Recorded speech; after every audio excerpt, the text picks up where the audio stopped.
Hello everyone, this is Malay and you are watching the digital study point Bangla YouTube channel.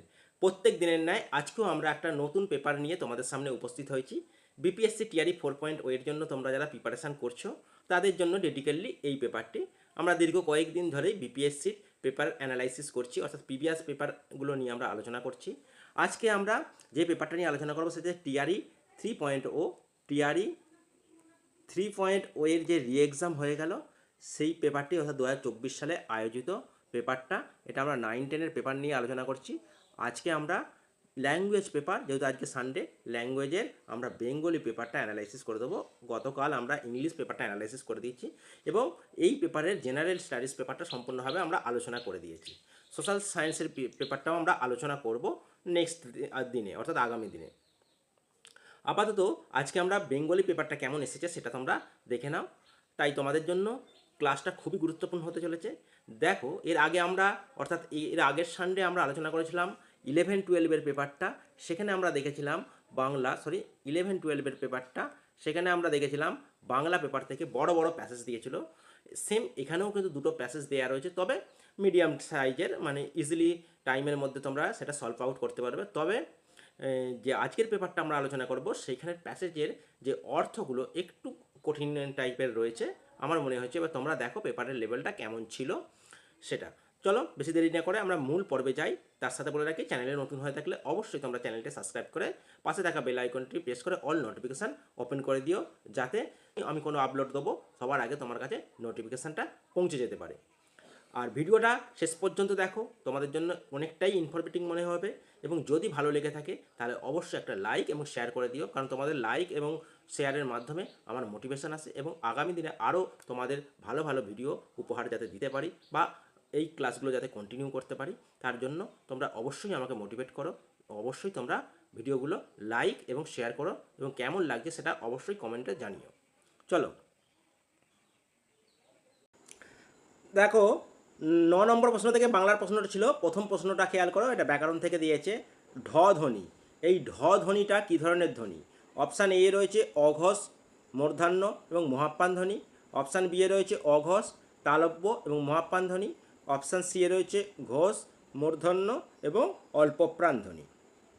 তা এটা কোন ধ্বনি সেটা বুঝতে গেলে তোমাদের প্রত্যেকটা জিনিস অবশ্যই বুঝতে হবে। এক্ষেত্রে সঠিক অ্যান্সার কী হবে? এক্ষেত্রে সঠিক অ্যান্সার আমি বলে দিই, অপশান ই হয়ে যাবে, কারণ এর মধ্যে কোনোটাই হবে না। কেন হবে না বা কী কাকে বলে সেটা আমি বিস্তারিত আলোচনা করে দিচ্ছি তোমাদের জন্য। দেখো ভালো করে,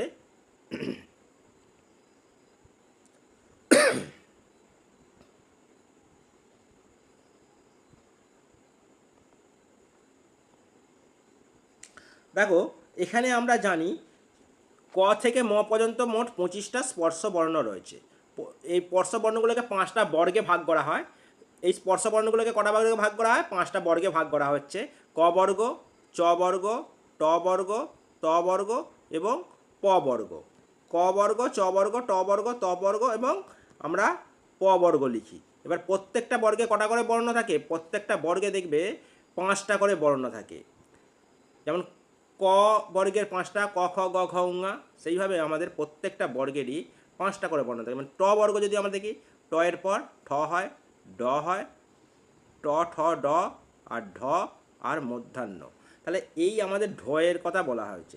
এবার খেয়াল করো, অঘোষ বর্ণ, অঘোষ বর্ণ সেই সমস্ত বর্ণগুলোকে বলি, অর্থাৎ প্রত্যেকটা বর্গের প্রথম প্রথম আর দ্বিতীয়, 1 নম্বর আর 2 নম্বর যে বর্ণগুলো থাকে সেইগুলো হচ্ছে অঘোষ বর্ণ, আর 3 আর 4 নম্বর বর্ণগুলোকে বলা হয় ঘোষ বর্ণ।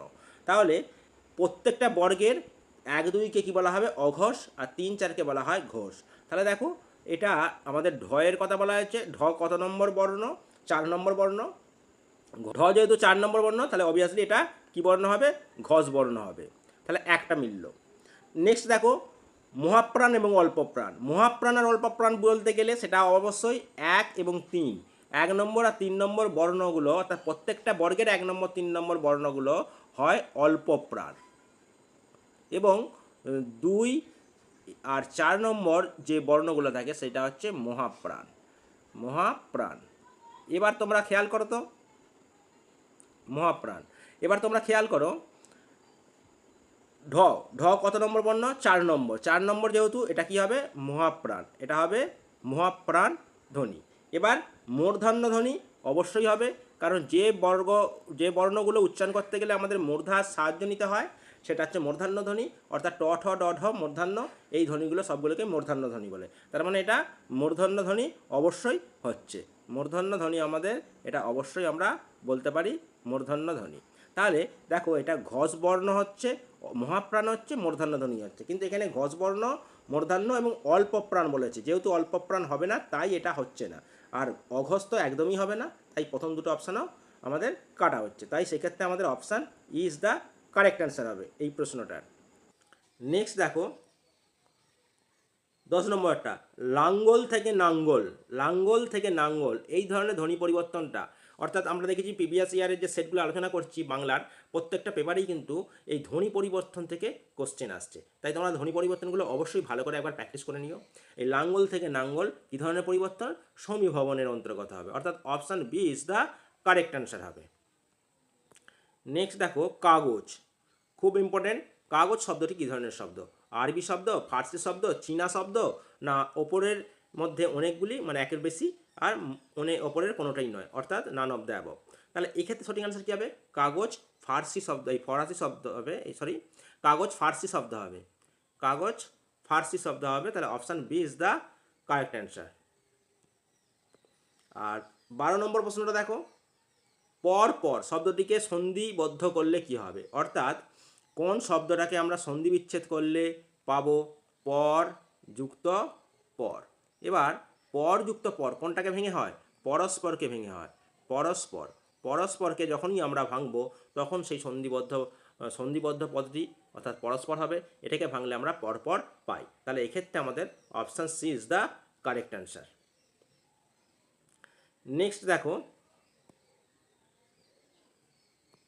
13 নম্বর প্রশ্নটা খেয়াল করো তোমরা, অনুক্ত কর্তা কাকে বলা হবে? অনুক্ত কর্তা আমরা কাকে বলবো? কর্তৃবাচ্যের কর্তাকে, কর্মবাচ্যের কর্তাকে, ভাববাচ্যের কর্তাকে, উপরিক্তগুলোর মধ্যে একের অধিক, না অপশান ই ওপরের কোনোটাই নয়। এক্ষেত্রে বলে রাখি, কর্মবাচ্য আর ভাববাচ্যের কর্তাটা সরাসরি উল্লেখ থাকে না, অনেক সময় উহ্য থাকে। সেই কারণে আমরা কর্মবাচ্যের কর্তাকে আর ভাববাচ্যের কর্তাকে অনুক্ত কর্তা বলবো। তাহলে অপশান বি সি দুটোই ঠিক হবে, তাই আমাদের বেছে নিতে হবে ওপরের মধ্যে একের অধিক। তাহলে অপশান ডি হয়ে যাবে এই প্রশ্নের সঠিক answer, option D is the correct answer. Next দেখো 14 নম্বর প্রশ্নটা খেয়াল করো তোমরা, তুমি সর্বনামটির উৎপত্তি কোথায়? মানে উৎপত্তি কোন শব্দ থেকে? তৎ শব্দ থেকে, তদা শব্দ থেকে, যুষ্মৎ শব্দ থেকে, উপরোক্তগুলির মধ্যে একের অধিক, না ওপরের কোনোটাই নয়। এক্ষেত্রে সঠিক অ্যান্সার কী হবে? এক্ষেত্রে সঠিক অ্যান্সার হয়ে যাবে অপশান সি, যুষ্মৎ শব্দটি। যুষ্মৎ শব্দ থেকে তুমি শব্দটি এসেছে। নেক্সট 15 নম্বর প্রশ্নটা দেখো, কমলাকান্ত সারাদিন পড়ছে, কমলাকান্ত সারাদিন পড়ছে, এখানে পড়ছে ক্রিয়াপদটি কী ধরনের ক্রিয়াপদ? অকর্মক, সকর্মক, দ্বিকর্মক। এবার অকর্মক কাকে বলে? যে ক্রিয়াপদের কোনো কর্ম থাকে না তাকে বলে অকর্মক, আর যে ক্রিয়াপদের কর্ম থাকে তাকে বলা হয় সকর্মক, আর যে ক্রিয়াপদের দুটি কর্ম থাকে তাকে বলা হয় দ্বিকর্মক। এবার দেখো কমলাকান্ত সারাদিন পড়ছে, পড়ছে এটা হচ্ছে ক্রিয়াপদ। কি পড়ছে? যদি আমরা প্রশ্ন করি কি পড়ছে, আমরা যদি প্রশ্ন করি কি পড়ছে, তার কি কোনো উত্তর রয়েছে? এখানে কিন্তু লিখে দেয়া নাই বই পড়ছে বা খবরের কাগজ পড়ছে, কি পড়ছে বলা নেই। তাহলে এখানে যে কর্ম অর্থাৎ অবজেক্টটা উহ্য রয়েছে, তাই আমরা এখানে বেছে নেব অকর্মক ক্রিয়াপদ। সকর্মক কখন হতো? যদি বলতো কমলাকান্ত সারাদিন বই পড়ছে, সারাদিন বই পড়ছে, যদি এটা লেখা থাকতো তাহলে বইটা হয়ে যেত কর্ম বা অবজেক্ট, সেক্ষেত্রে আমরা সকর্মকটাকে বেছে নিতাম।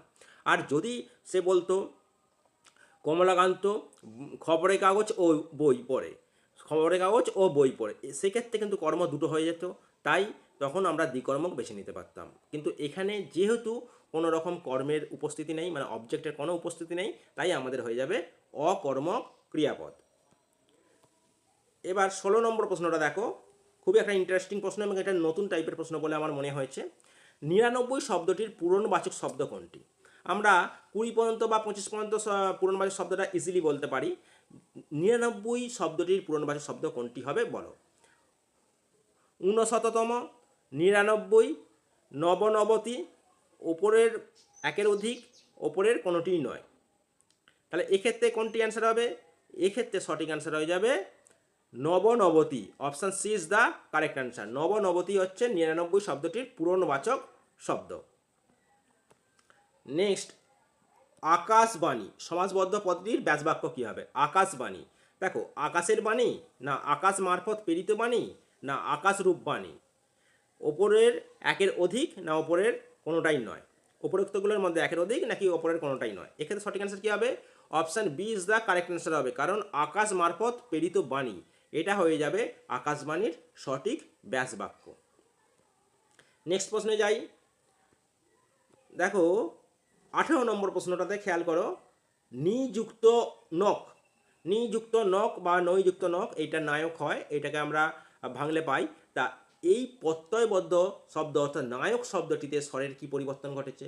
নিযুক্ত অক থেকে নায়ক হয়েছে, তাহলে নায়ক শব্দটিতে স্বরের কি পরিবর্তন হলো? গুণের পরিবর্তন হলো, বৃদ্ধি হলো, না সম্প্রসারণ হলো, না উপরোক্তগুলোর মধ্যে একের অধিক হলো, না ওপরের কোনোটি নয় হলো। তাহলে এক্ষেত্রে দেখো নিযুক্ত অক থেকে নায়ক হয়েছে, নায়কে কিন্তু স্বরের বৃদ্ধি ঘটেছে। এবার কোনো কিছুর বৃদ্ধিকেই আমরা সম্প্রসারণ বলি, তাহলে অপশান বি অ্যান্ড সি দুটোই আমাদের কারেক্ট হয়ে যাচ্ছে। অতএব আমাদের বেছে নিতে হবে option D is the correct answer. Next দেখো একটা প্যাসেজ দিয়েছে এবং এই প্যাসেজ থেকে মোটামুটি তোমরা 5খানা কোশ্চেন পাবে এবং পরবর্তী প্যাসেজটা থেকেও 5টা কোশ্চেন পাবে। মোট 10টা কোশ্চেন দুটো প্যাসেজের মধ্যে থেকে করতে দেওয়া হয়েছে। দেখো প্রথমত আমরা প্যাসেজটা ভালো করে পড়ে নেব, আর প্যাসেজটা ভালো করে পড়লেই তাহলে কিন্তু প্যাসেজ থেকে সমস্ত কোশ্চেনগুলোই ইজিলি করা যাবে। প্যাসেজটা এক্ষেত্রে খুব বড় দেয়নি, 11-12 ক্ষেত্রে প্যাসেজগুলো অনেকটাই বড় দিয়েছিল, যেটা টাইম সাপেক্ষে ছিল, কিন্তু এইগুলো তোমরা অবশ্যই টাইমের মধ্যে সলভ করে নিতে পারবে। দেখো কি বলা হয়েছে, গ্রিক দেশের, দাঁড়াও একটু জুম করে নিই। দেখো গ্রিক দেশের এক অংশের নাম হচ্ছে থেসেলি, গ্রিক দেশের এক অংশের নাম থেসেলি, সেই রাজ্যের যুবরাজ, সেই রাজ্যের যুবরাজকে পিল্লোসের থেটিস নাম্নী সাগর সম্ভবা এক দেবীর সহিত পরিণয় হয়, অর্থাৎ পরিণয় হয় বলতে বিবাহ হয়। তাহলে কোথাকার রাজা রাজকুমার? না থেসেলির রাজকুমার। থেসেলি নামে একটা দেশ ছিল, কোথায় ছিল? গ্রিসে ছিল। সেখানকার রাজকুমার পিল্লুসের সাথে নাম্নী সাগর সম্ভবা এক দেবীর পরিণয় হয়। থেটিস দেবজনী, সুতরাং তাহার বিবাহ সমারোহে সকল দেবদেবী আমন্ত্রিত হইয়া রাজনিকেতনে আবির্ভূত হয়েন। তাহলে যেহেতু তিনি দেবী ছিলেন, তাই দেবী হিসেবে সকল দেবদেবী সেই তার বিবাহে আমন্ত্রিত হন, নিমন্ত্রিত হন, আর নিমন্ত্রিত হয়ে তারা কোথায় আসেন? রাজনিকেতনে আবির্ভূত হয়ে বিবাদ দেবী নাম্নী কলহকারিণী এক দেবকন্যা আহুত না হওয়াতে মহারস বেশে বিবাদ উপস্থিত করিয়া দেখো মানুষে এক অদ্ভুত কৌশল করিলেন। তাহলে সকলকে নেমন্তন্ন করা হয়েছিল, একজনকে নেমন্তন্ন করা হয়নি, সেটা হচ্ছে বিবাদ দেবী। বিবাদ দেবী নাম হচ্ছে কলহকারিণী। কলহকারিণী নামে এক বিবাদ দেবীকে অর্থাৎ দেবকন্যাকে আহ্বান না করার জন্য তিনি প্রচণ্ড রেগে যান এবং বিবাদের উপস্থিত করবার জন্য মনে মনে এক অদ্ভুত পরিকল্পনা করেন। অর্থাৎ সে কী করে, একটি স্বর্ণফলে যে রূপে সর্বোৎকৃষ্টা সে এই ফলের প্রকৃত অধিকারিণী, অর্থাৎ যে মানে তার যার রূপ সৌন্দর্য বেশি সেই হচ্ছে এই ফলের অধিকারিণী। কোন ফলের? স্বর্ণ ফলের। এই কয়েকটা কথা লিখিয়া দেবী দলের মধ্যস্থলে নিক্ষেপ করিলেন। মানে সে কী করলো, সেই বিবাহ অভিযানটাকে বা বিবাহ যে অনুষ্ঠানটাকে ভঙ্গল করার জন্য বা সেখানে বিবাদ লাগানোর জন্য একটা সোনার ফল নিল এবং সোনার ফলের মধ্যে একটা কথা লিখলো, যে কথাটা লিখলো যে এই সোনার ফলটি তারই সেই পাওয়ার যোগ্য যার রূপ সবচেয়ে শ্রেষ্ঠ বা সৌন্দর্য যার বেশি, এই বলে সে দেবী দলের মধ্যে নিক্ষেপ করে দিল। এরপর কি হলো? এরপর বলেছে যে হরিজৌসের পত্নী, কে? হরিজুসের পত্নী অর্থাৎ দেবকুলের ইন্দ্রাণী শচী, আথেনি জ্ঞানদেবী অর্থাৎ সরস্বতী এবং অপ্রদিত প্রেমদেবী অর্থাৎ রতি, এই তিনজনের মধ্যে ফল পক্ষ এলে বিষম বিবাদ ঘটিয়া উঠিলে তাহারা ইডা পর্বতে রাজনন্দন স্কন্দের নিকট উপস্থিত হইলেন। তাহলে কাদের মধ্যে একটা বিবাদ হলো? দেবকুলের ইন্দ্রাণী শচীর মধ্যে, আথেনি অর্থাৎ জ্ঞান দেবীর মধ্যে, জ্ঞান দেবী সরস্বতীর মধ্যে, আর প্রেম দেবী রতির মধ্যে। তাহলে জ্ঞান দেবী সরস্বতীর মধ্যে, দেবকুলে যে ইন্দ্রাণী শচী ছিল আথেনির মধ্যে, এবং সরস্বতী শচী এবং রতির মধ্যে, এই তিনজনের মধ্যে কী হলো? একটা বিবাদ হলো, কে ফলটা নেবে। সেই বিবাদটাকে সংশোধন করার জন্য বা বিবাদটাকে সমাধান করার জন্য তারা ইডা পর্বতে রাজনন্দন স্কন্দের কাছে উপস্থিত হইলেন। নেক্সট কী বলা রয়েছে দেখো, এবং তৎসন্নিধানে অদন্তপান্ত সমস্ত বৃত্তান্ত বর্ণন করিয়া তাহাকেই এই বিষয়ে নির্ণেতা স্থির করিলেন। মানে তারা সমস্ত বিষয়টা তার সামনে বললেন এবং সেই বিষয়ে সমাধান করার জন্য তাকে জানালেন। তাহলে এক্ষেত্রে প্রশ্নগুলো কি দেওয়া রয়েছে খেয়াল করো। 19 নম্বর প্রশ্নটা প্রথম প্রশ্ন প্যাসেজ থেকে দেখো, সকলেই পারবে আশা করছি। বিবাহ উপলক্ষে দেবদেবীরা উপস্থিত হলেন। কোথায় উপস্থিত হয়েছিলেন? দেবসভায়, না থেসেলার গৃহে, না পিল্লুসের গৃহে, না উপরোক্তের মধ্যে একের অধিক, না ওপরের কোনোটিই নয়। দেখো, তারা যেখানে উপস্থিত হয়েছিলেন, তারা কোথায় উপস্থিত হয়েছিলেন? কার বিবাহ হয়েছিল? থেসেলি। থেসেলি নামক এক দেশ ছিল, সেখানকার যুবরাজের বিবাহ হচ্ছিল এবং সেই জন্য সকল দেবদেবী আমন্ত্রিত হয়ে রাজনিকেতনে আবির্ভূত হলেন। তাহলে রাজনিকেতনে কথা হয়েছে থেসেলি, থেসেলির গৃহে হবে অবশ্যই। তাহলে থেসেলি নামক জায়গায় থেসেলার গৃহে, তাহলে option B is the correct answer. Next দেখো 20 নম্বর প্রশ্নটা তোমরা খেয়াল করো। দেবদেবীর মধ্যে সোনার ফল নিক্ষেপ করেছিলেন। কে নিক্ষেপ করেছিলেন? এক কলহকারিণী দানবী। অবশ্যই হবে, তাহলে option A is the correct answer. Option A is the correct answer. 21 প্রশ্নটা দেখো, দেবকুলের ইন্দ্রকে। এখানে দেখো দেবকুলের ইন্দ্র জুস, আথেন, না হিরি। এখানে বলা রয়েছে দেবকুলের যে ইন্দ্রাণী, দেখো হিরি জুসের পত্নী অর্থাৎ দেবকুলের ইন্দ্রাণী শচী। তাহলে হিরি জুসের পত্নী হচ্ছে দেবকুলের ইন্দ্রাণী। তাহলে দেবকুলের ইন্দ্র কে হলো? দেবকুলের ইন্দ্র হলো হিরি জুস। তাহলে হিরি হয়ে যাবে এক্ষেত্রে সঠিক অ্যান্সার। অতএব option C is the correct answer. যেহেতু আমাদের ইন্দ্রের কথা বলা হয়েছে তাই আমরা অপশান সি কে বেছে নেব। 22 নম্বর প্রশ্নটা দেখো, সোনার ফল নিয়ে বিবাদ বেঁধেছিল কার কার মধ্যে? শচী, রতি, সরস্বতীর মধ্যে, না থেটাস বিবাদ দেবী হিরির মধ্যে, না হিরি অপ্রদ দেবী এবং থেটিসের মধ্যে? সেক্ষেত্রে আমরা সকলেই জানি অপশান এ হবে শচী, রতি, সরস্বতীর মধ্যে। কারণ ইন্দ্রাণী শচী আর জ্ঞান দেবী সরস্বতী এবং প্রেম দেবী রতির মধ্যে, এই তিনজনের মধ্যে ফলদান নিয়ে একটা বিবাদ বেঁধেছিল। 23 নম্বর প্রশ্নটা তোমরা দেখো, শ্রেষ্ঠ সুন্দরী নির্ণয়ের ভার পড়েছিল কার কাছে? তারা কার কাছে গিয়েছিল সমস্ত বিষয়টা জানানোর জন্য? স্কন্দনের নিকট উপস্থিত হয়েছিল। তাহলে স্কন্দন হয়ে যাবে, option A is the correct answer.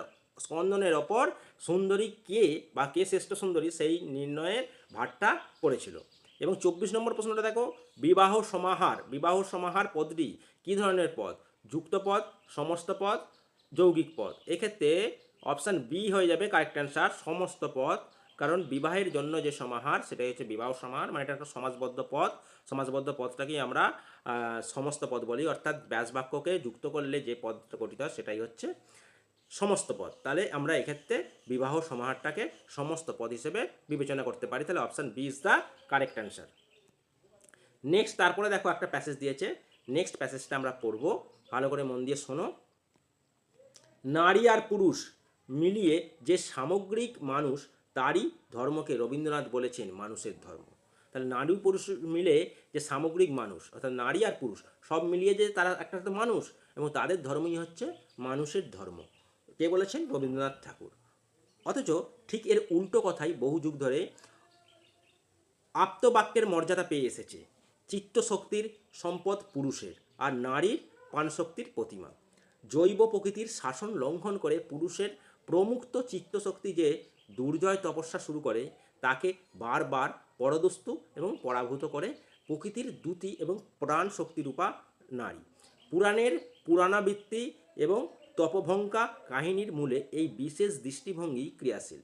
কিন্তু পুরুষের সঙ্গে চিত্তশক্তির আর নারীর সঙ্গে প্রাণশক্তির এই সমীকরণকে রবীন্দ্রনাথ কোনোদিনই চূড়ান্তভাবে স্বীকার করে নেয়নি বা করেননি।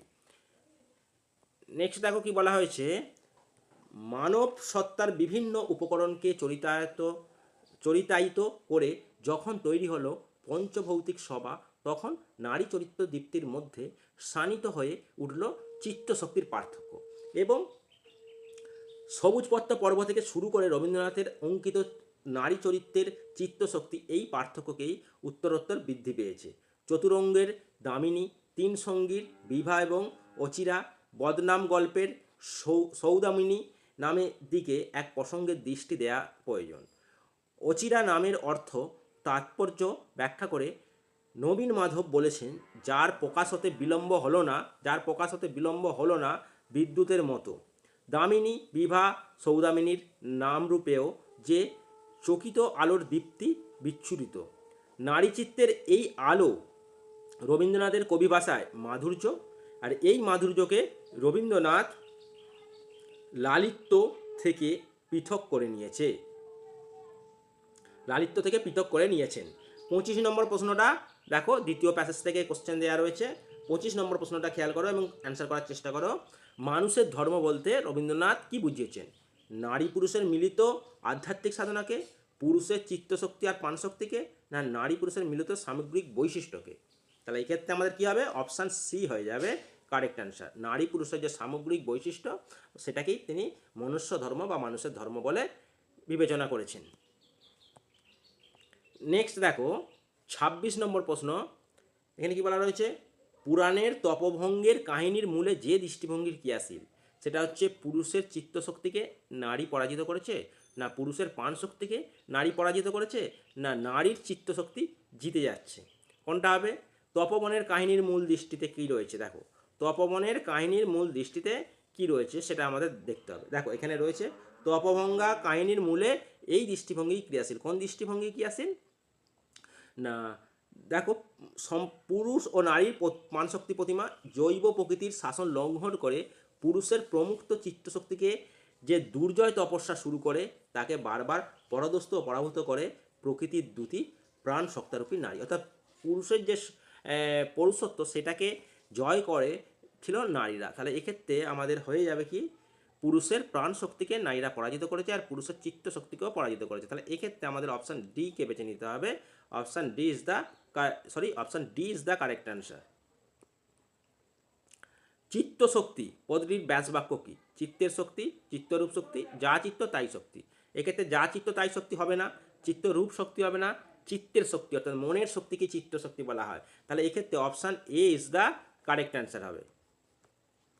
দেখো 28 নম্বর প্রশ্নটা দেখো, নবীন মাধব চরিত্রটি যে রচনায় রয়েছে। নবীন মাধবের কথা আমরা জানতে পেরেছি এই প্যাসেজের এই অংশটা থেকে। দেখো নবীন মাধব বলেছেন, অচিরা নামের তাৎপর্য ব্যাখ্যা করে নবীন মাধব বলেছেন। এবার অচিরা নামের যে তাৎপর্য ব্যাখ্যা করেছেন, এই অচিরা চরিত্রটি কোথা থেকে পেয়েছি? দেখো বিভা এবং অচিরা তিন সঙ্গীর চরিত্র।